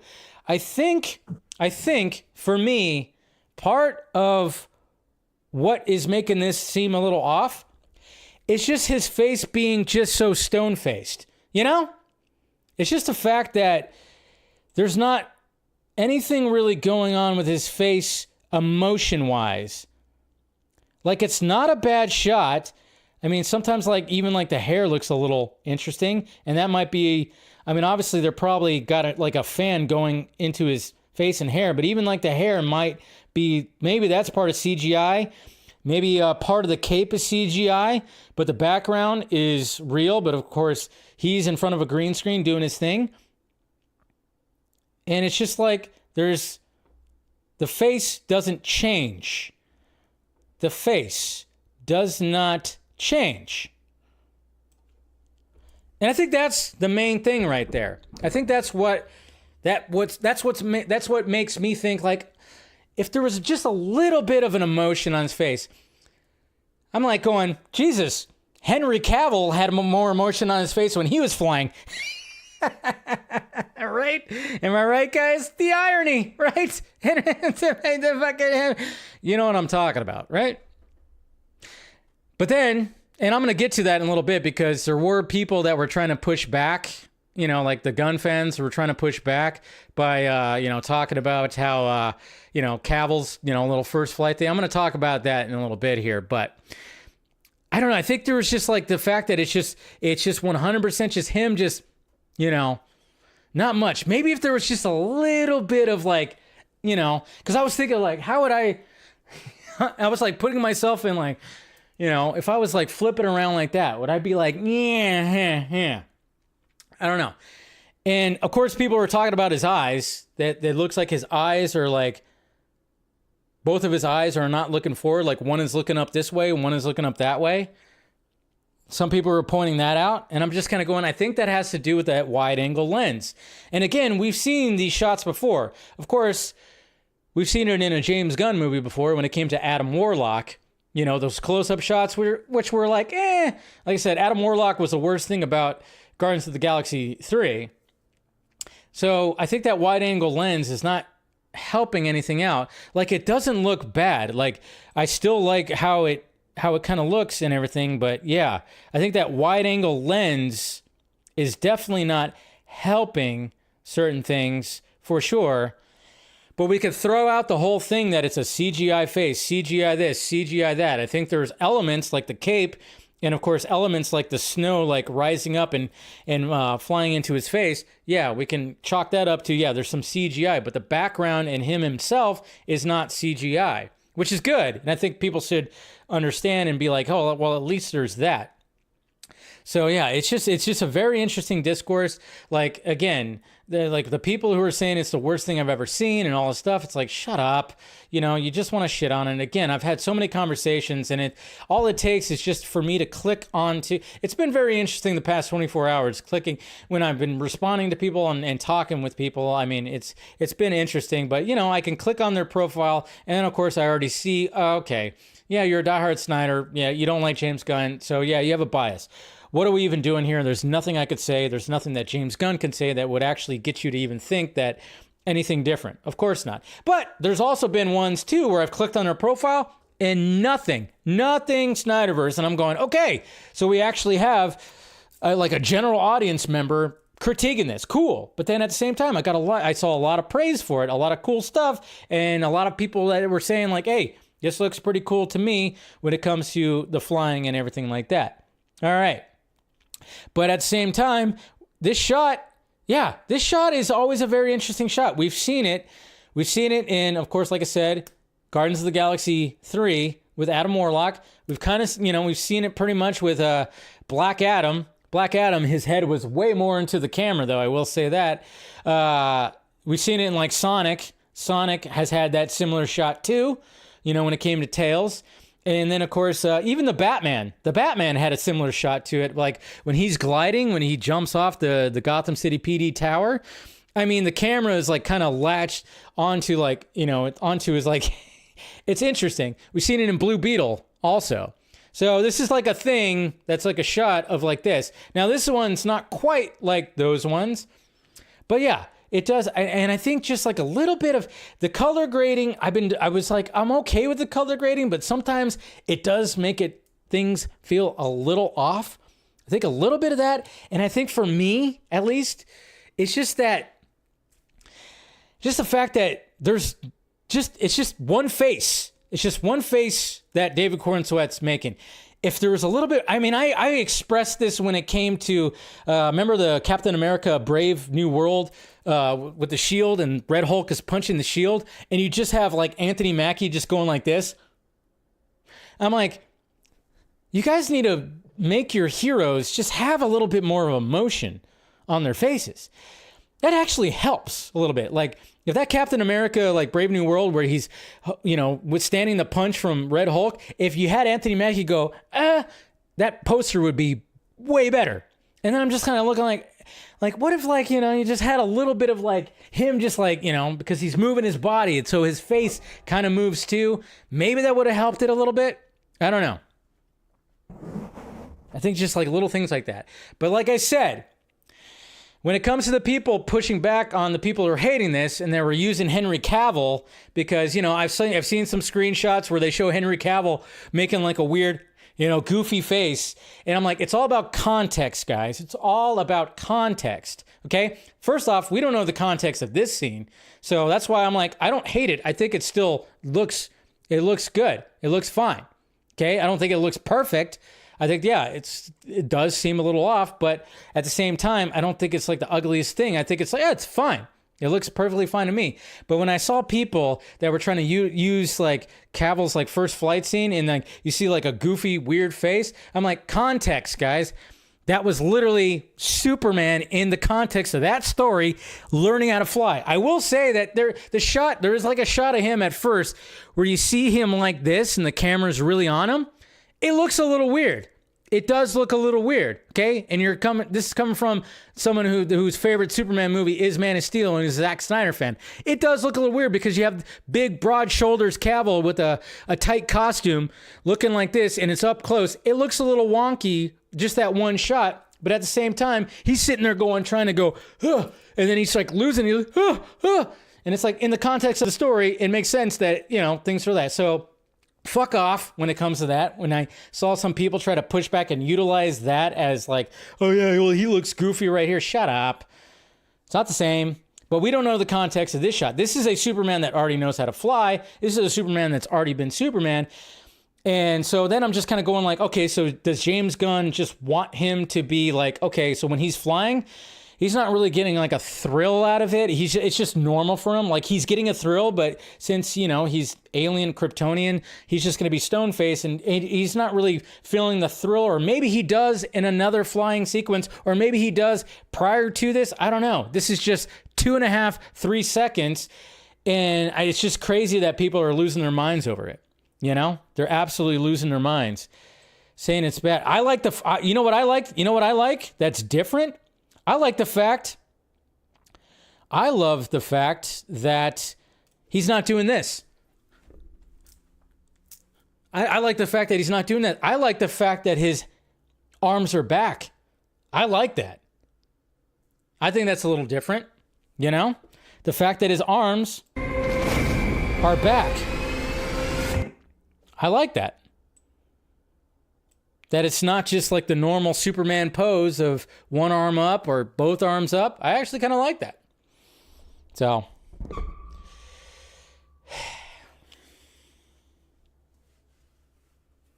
there you go. That's what I wanted to say. He's got vibranium. I guess that's why he's not flinching. Yeah, that's one way to say it, I guess.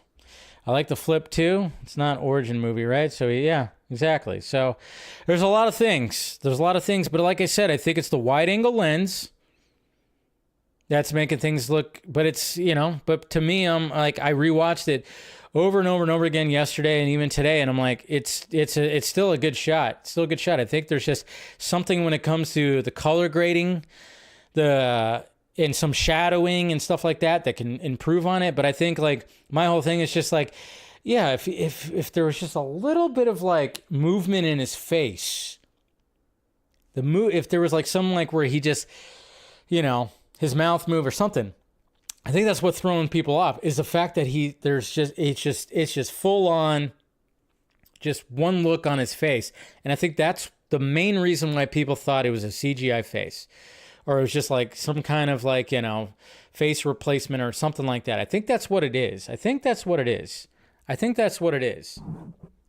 just the fact that he's just got one look on his face. But at the same time, this is only 3 seconds. It's only 3 seconds. So I'm kind of wondering, what's the rest of this sequence look like? Do we have him where when he's flying, is he showing more movement in his face, more emotion, more something in his face? That's what I'm kind of wondering. So again, context. Just like when people were trying to push back on it by throwing weird screenshots of Henry Cavill's first flight, I'm like going, the context of that was that was the first time flying. Stop doing that. And then when I did my little clip when talking about this footage, I was going through like all the other Supermen who, flying footage. If you guys saw my clip that I posted, I went back all the way to George Reeves. And I was just like doing all that. What's kind of funny? It is kind of funny. You know what some of the best Superman flying, live action flying is? Fucking Superman Returns. Regardless of how that movie, ends up being and who directed it, the flying in Superman Returns is pretty goddamn excellent. I'm just saying. That scene with the plane falling down and him saving that plane is pretty phenomenal. The rest of the movie, But the flying in there is actually pretty damn good. Like, it's even just the casual. I mean, I took a shot where it was towards the end where he's just casually flying. I'm like, it's pretty good. It is. It's pretty damn good. It's not bad. It's really good. But yeah, so yeah, I mean, you could go back and look at all the flying of Superman, and it's interesting. So, like I said, this is only 2.5, 3 seconds of that. Yes, it does look a little off, but at the same time, I don't think it's as horrendous as the hyperbole that some people are putting it out to be. But like I said, you know what's crazy about this Superman? What's crazy about this Superman movie, guys, is, you know, this Superman movie, unlike like pretty much every other movie that's coming out this year, every millisecond, every frame, every little bit of this movie is being put under a microscope, under a magnifying glass. It is being just looked at. Every little inch of everything is being magnified and looked at. Like I said, 10 years ago when I was defending another director and his Superman, it was not like this. But now, you know, with technology, with social media, every little square inch of everything that is released is just being looked at and nitpicked and just judged and everything. I mean, Jesus Christ, it is crazy. It's crazy. It kind of takes, it can suck the fun out of a lot of this stuff. But it sucks that that's the case, you know? You know, back 10 years ago, it wasn't that bad when you were pushing back against those haters. You know, now the people who loved that Superman back then are now shitting on this and nitpicking every little thing. And it's like, Jesus Christ. I had to call out like one of the big fucking Snyderverse accounts last night, because they tweeted something that was absolutely ridiculous. Absolutely ridiculous. And I'm sure you guys know exactly who that is. It's the Batfleck movie account. They literally tweeted out, if you are excited about this, you have low standards in life. That's not the way to push something out there, put a message out there, especially coming from the Snyderverse and defending Zack Snyder and the whole release of Snyder Cut movement. That's not the idea that we were trying to put forth when we were doing all that. It was always, hey, you're excited about this? Fantastic. If you're not excited about it, fantastic. Let people be excited about things that they want to be. So if you're excited for this, you have low standards in life. Luckily, the person behind that account did end up deleting that tweet. Maybe they really thought, yeah, maybe that was a little too aggressive. Especially some of the other tweets that account has been putting out that I saw in the past week, where there's been some struggles that have been going on. Maybe they realized, yeah, maybe I shouldn't be that aggressive. Yeah, maybe you shouldn't. Let people like what they want. If people like this, fine. You don't like it, fine. That's all. That's pretty much it, right? But, you know, like I said, 2.5. Oh, yeah, and then, of course, I had somebody responded to me that said, it's for kids. Men watch this. And, of course, it's Henry Cavill. And I had to make the joke. I'm like, oh, yeah, that's right. That's right, guys. Men watch the other guy in spandex and a cape. Even though, yes, I know he's not wearing spandex and all. Oh, my God. I tell you what. It is funny. Like, when I get the responses, it's like, I think there's probably some people out there, fans out there, that just like, I don't know, Zack Snyder ignited something in him that made him feel, oh yeah, this, you know, I feel like, you know, I'm good. I'm not a kid. I'm not a child. I feel like I could be okay and be a man for liking superheroes. I'm like, no matter what, it's still cape shit, guys. It's still cape shit, okay? Let people enjoy it, okay? I get it. You don't like this version. Perfectly fine. But I saw that too. It's like, I'm like, Jesus Christ. And I saw, there was even like a response to even that, where somebody said like, Zack Snyder made these movies for adults. I'm like, fuck you. Again, fuck you for saying that. He made them for adults. I don't know if you guys remember, and it goes around the feed every now and again, but when I saw that response, I almost should have, posted it with this video. But when somebody was saying like Zack Snyder makes these movies for adults, I'm like, do you guys remember there's a video of a young, I don't know how old this kid is, 1, 2 years old? I don't know. There's a video, this dude, the father is recording his son watching the first flight scene in Man of Steel, and he is totally just taken by it. He is just watching it and is just totally mesmerized and totally just, And I'm like, to the assholes that think that Zack Snyder makes adult movies on his own. But when it came to the DC movies, yeah, they might be a little edgier and stuff like that, but he's not trying to just make them for adults or for men. All right? I don't know if you guys remember seeing that movie. I don't remember you seeing that movie. Man. Or that video, I should say. And I'm like, I always see it on my feed every now and again of this young child that just like watches the first flight and he is just like totally, mesmerized.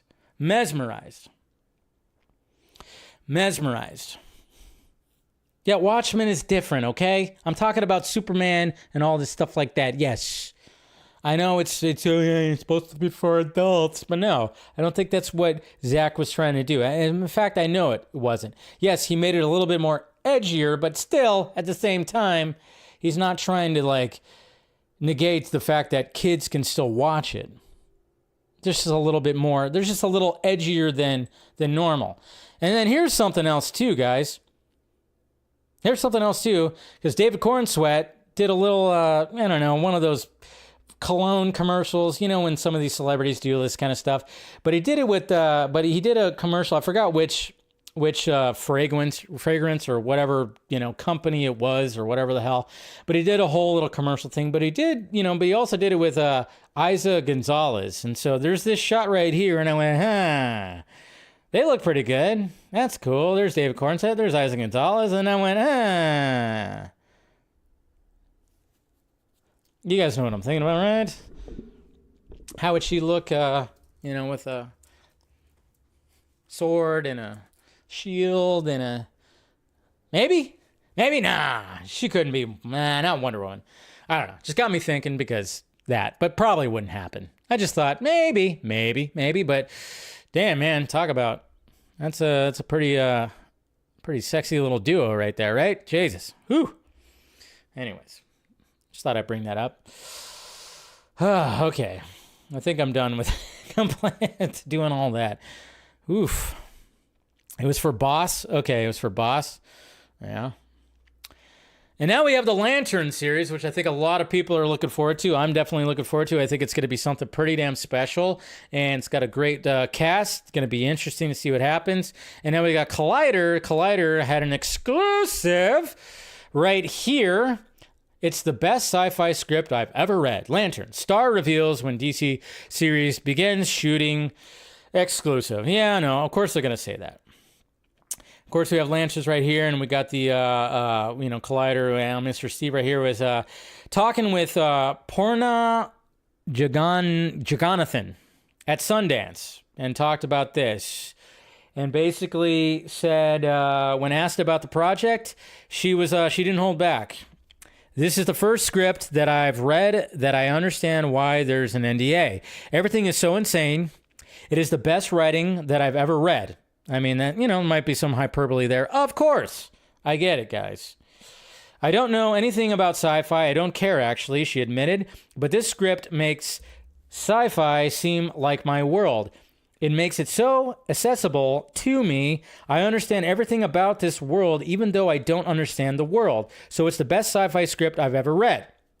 We start Tuesday. We start camera testing Tuesday. So there you go. So tomorrow they are camera testing. And I got some little details, I might talk about maybe in the members stream too, but so camera testing is happening tomorrow. Not sure if Gunn or anybody's going to be posting anything. Would be kind of cool, but who knows? But yeah, Lanterns is definitely kicking into gear, and I think that's going to definitely be a series that people are going to be talking about too. You know, nothing wrong with series. That's why I said Batman Brave and the Bold. Why not do it? But they won't do that. They won't do that. And what can you do? Anyways, guys, that's all the DC stuff right there. Yeah, like I said, guys, you know, like I said, it's just so funny because I was having, like, when it comes to that Superman stuff, I mean, everybody was saying, like, the CGI. And then, of course, Gunn just goes, like, a lot of practical stuff when it came to it. It's a wide-angle lens. And it was just kind of funny. And then people were just like, okay, so what? Still looks like shit. I just love that. There's a lot of reactions to, okay, fine, but it still looks like shit. It's like, yeah, but you kept saying, oh, CGI. And then he goes, there's not really CGI. And they're like, yeah, so what? It still looks like shit. I'm like, all right, fine. It's just kind of funny. I thought that reaction was kind of funny. And yeah, like I said, there's still something that looks off, and I'm just wondering if a little color changing, a little shadowing, a little stuff, and I'm just kind of wondering if there was just a little, and of course they can't fix that now.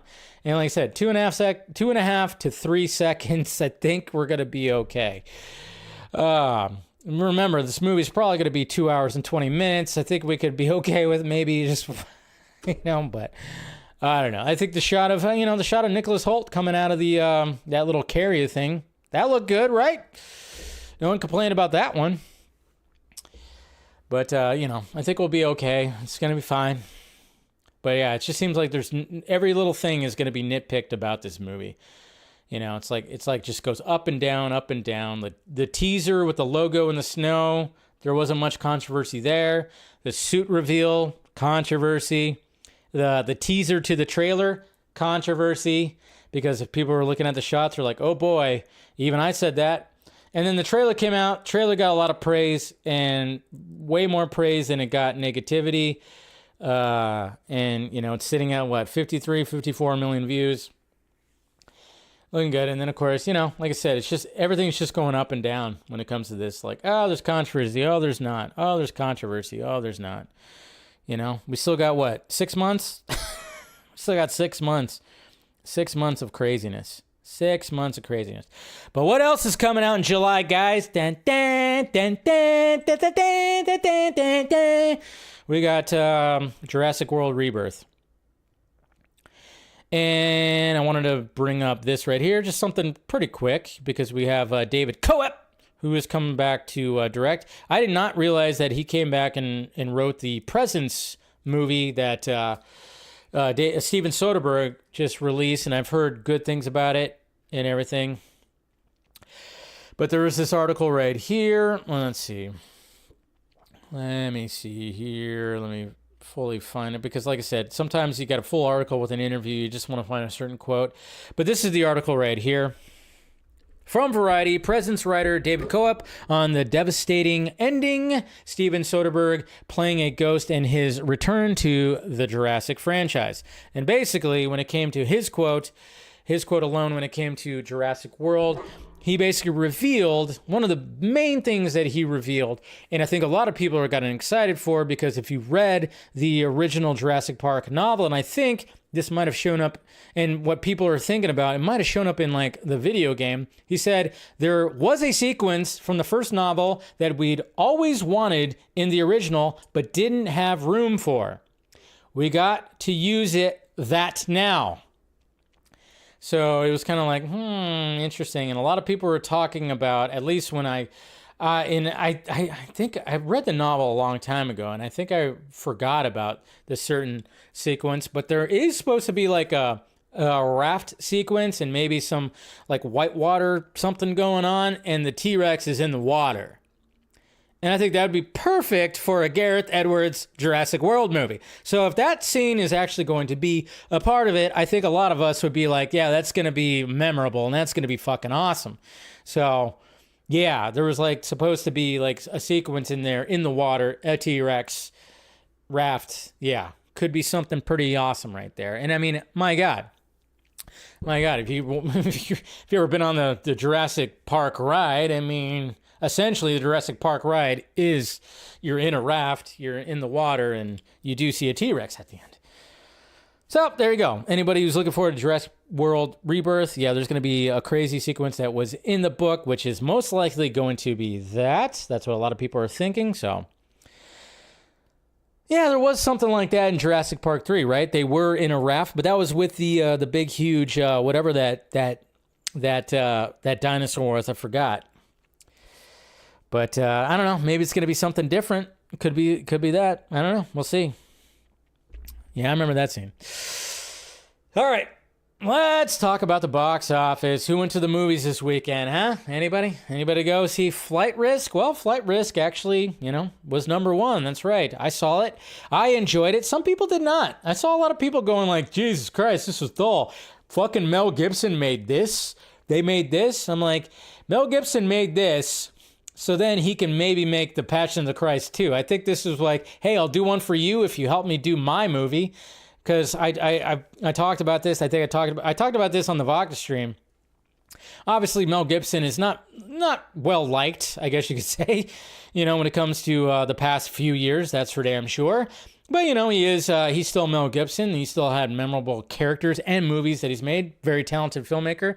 He's he's lived a life, that's for sure. And if you watched his Joe Rogan interview, yeah, you could tell like it's affected him. It's definitely affected him. And he does specifically say that he made this movie for sheer entertainment. And it's like one of those, like, I did it for you, I did it for you, did it for the studio.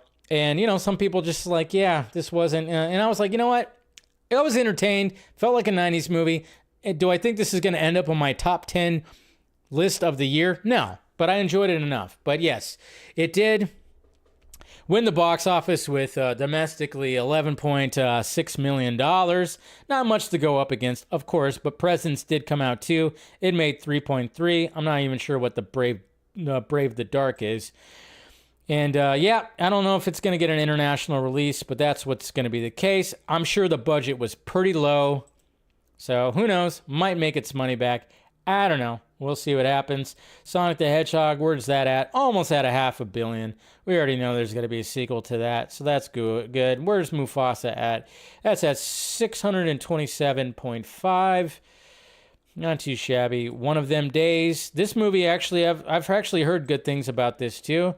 Worldwide, it's made $25 million. I don't actually think that this movie had a huge budget in and of itself. That's what's like kind of cool about January is you could find these little gems that end up being successes. This movie might have been made for $10 million, $12 million, and it's already like, it hasn't made its money back quite yet because you have to do that rule, of course, of 2.5, 3 times the budget. But I've actually, that movie didn't feel like it was for me. I like Keke Palmer, but I was like, yeah, maybe that's something I'll watch later. But I was actually hearing good things about that. One of Them Days. I don't know. We'll see. But of course we have Companion that's going to be coming out this weekend, which I'm looking forward to, and that's actually getting good reviews, which we'll talk about on Wednesday's show. So, but now let's wrap up the show, and let's talk about Quentin Tarantino. Let's talk about the Tarantino, because Tarantino, some people are kind of, when it comes to Quentin Tarantino, I think a lot of us have been kind of wondering whatever happened to the movie, his last movie. He says he wants to end with 10 movies. Of course, he's been writing novels. He's going to be writing like a stage show, like a Broadway show. And we were kind of wondering what was going to be happening with his last movie that was supposed to be called The Critic, which was essentially talking about movie critics, and especially since he's dealt with movie critics all his professional life, and they've never really liked him. Well, most critics have liked him, but there's always those critics that always, they see his name, they instantly go, well, I'm going to trash this movie. They already have their review written before the movie's even out.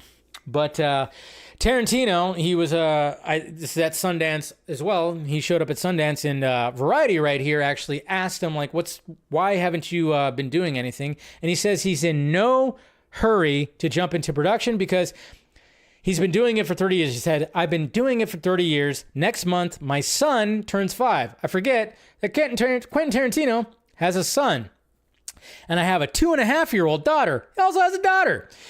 When I'm in America, I'm writing. When I'm in Israel, because remember his wife, yep. And I know some people were, especially with that whole thing.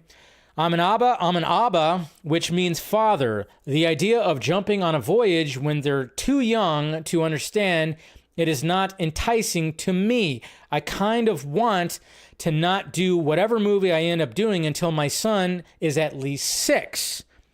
That way, he'll know what's going on, he'll be there, and it'll be a memory for the rest of his life. So one of the main reasons is his children, which I think a lot of people can be like, yeah, that's good. That's absolutely good. And then, of course, he basically said that he's in the writing stage of directing, of course, when it comes to certain things. And, of course, he wants to do a stage play. That's going to be his next project. And he says if it's a fucking smash hit, then he might actually turn whatever that is into an actual movie. So we'll see. I really wanted to see that Critic movie, though. But sadly, that's probably not going to happen. But there you go. There's the update from Quentin Tarantino on why he hasn't been directing. It's mainly because of his children, which is good. That's nice, right? That's nice. Can we expect more from Guy Gardner, Hawkgirl, Metamorpho, and Mr. Terrific next trailer? Maybe. You guys are talking about Jurassic World. Flight risk looks weird. It's actually not that weird. It's pretty straightforward, Ryan. It's pretty straightforward. It's pretty straightforward. I'm not gonna lie. All right, let's see. Let's go to some questions and we'll go ahead and wrap this stream up right now. Okay, we got James right here. Hey, I can't join today. I have an assignment to do. All right, that's fine. Do you need help? That's pretty funny. And we got Axel right here. Hey, Dave, Sonic 4 is rumored to include time travel and is most likely going to be based off Sonic CD. Nice. Which character do you hope to see next? Well, that the robotic Sonic, that should be pretty sweet, right? That guy right there, why not? This drawing of Silver the Hedgehog. Oh, it's Steppenwolf. That's pretty sweet.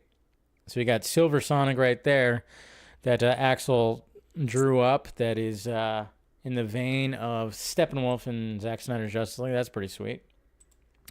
Jade, seeming like the Lantern series could possibly go on for a while. What are the chances they'll show back up on the big screen?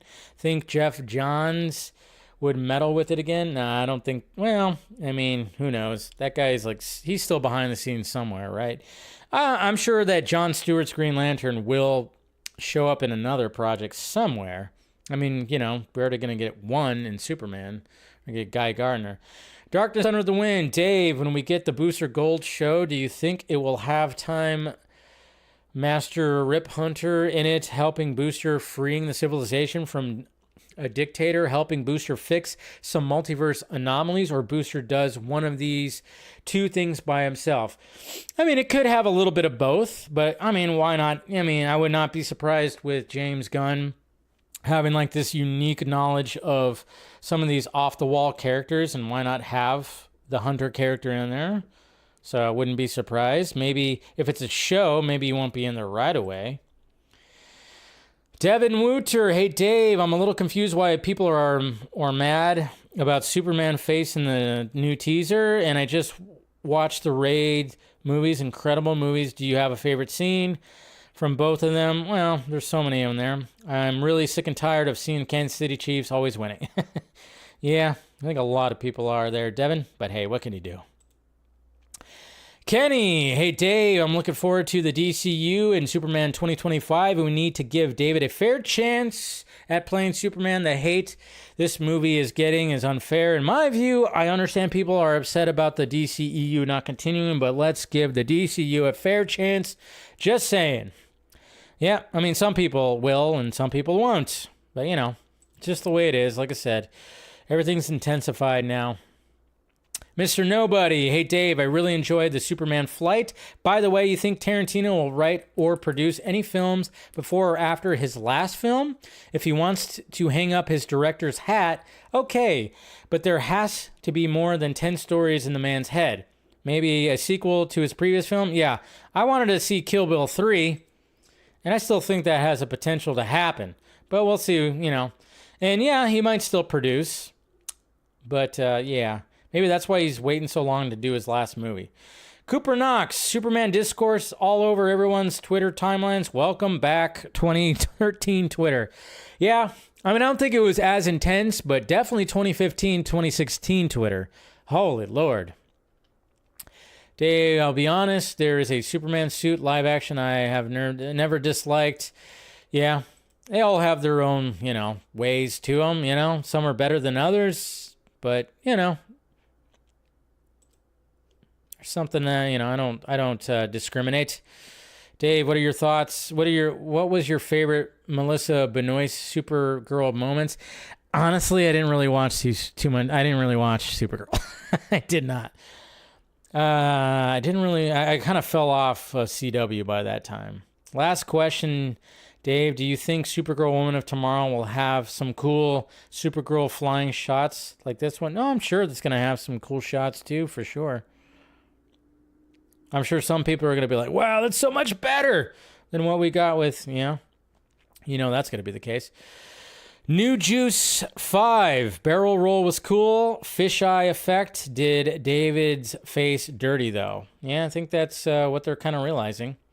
Res97, hey Dave, if given the opportunity, would you try out the severance procedure, essentially splitting your work life from your personal life? No, I would not do that.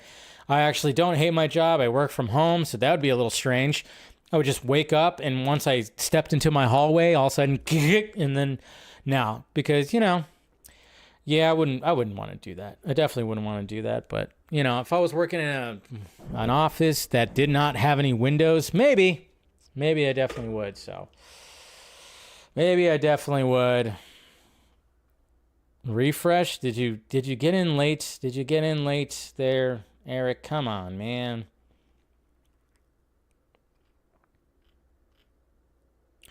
Okay, so you said, hey, Dave. So this is from Eric. Hey, Dave, Quentin's explanation regarding his son makes me lean more and more on his 10th film being Kill Bill sequel concerning the bride and her child.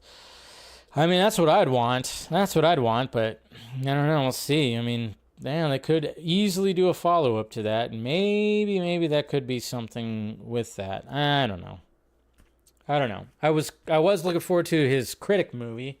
Maybe he'll just make that a novel, but yeah, I guess we'll see what happens. We'll see what happens with that, so. All right, guys.